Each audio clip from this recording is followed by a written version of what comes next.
बस हफ्ता की ताज़ीम तो सिर्फ उन्हीं लोगों पर लाजम की गई थी जिन्होंने इसने खिलाफ किया था। यहाँ पर 2 नंबर फ़ायदा है, तो वो पढ़ने से आपको मालूम पड़ जाएगा। ठीक है, दबी मानी बाजू में टिका होता है।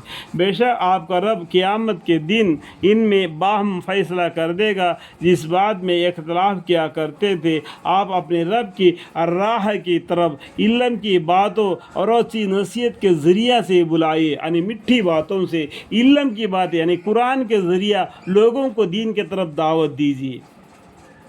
अब आप अपने रब की राह की तरफ इल्म की बातों और अच्छी नसीहतों के ज़रिया से बुलाइए और उनके साथ अच्छी तरीक़ा से बहस कीजिए। बहस मतलब है बातचीत करना। ठीक है, आपका रब खूब जानता है उस शख्स को भी जो उसके रास्ते से गुम हो, और वही राह पर चलने वालों को भी खूब जानता है। अल्लाह ताला सब को जानता है, कौन जन्नत है कौन दोज़ख है, कौन किस तरीके से ज़िंदगी बसर करता है, वो सब जानता है। यहाँ तक अल्लाह ताला तुम्हारा चलना फिरना रहना सहना तक का खबर रखता है। अल्लाह ताला तुमको यूं ही पैदा करके दुनिया में नहीं भेज दिया, तुमको रिज़्क़ भी दिया, तुम्हारे साथ 2 फरिश्ते हैं नेकी और बदी लिखने वाले।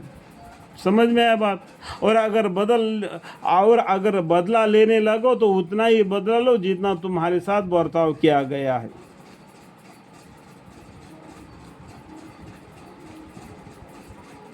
अगर कोई तुम पर तकलीफ दे दिया, अगर तुम बदला लेना चाहते तो जितना तकलीफ उसने तुमको दिया है उतना ही तकलीफ उसको दो, तो ठीक है। अगर तुम सब्र कर दो ये बड़ा बेहतर है। समझ में है? और अगर बदला लेने लगो तो उतना ही बदला लो जितना तुम्हारे साथ बर्ताव किया गया। और अगर सब्र करो तो वह सब्र करने वालों के हक़ में बहुत ही अच्छी बात है। और आप सब्र कीजिए, तो आप मतलब क्या है, मोहम्मद मुस्तफ़ा सल्लल्लाहु अलैहि वसल्लम का अल्लाह बोलते हैं सब्र कीजिए, और आपका सब्र करना खुदाई की तौफीक से है। अल्हम्दुलिल्लाहि रब्बिल आलमीन। और इन पर गम ना कीजिए, और जो कुछ ये तदबीरें किया करते हैं उसे तंग दिल ना हो जिए। देखो अल्लाह ताला कितना तसल्ली देते हैं हमारे पैगम्बर सल्लल्लाहु अलैहि वसल्लम को।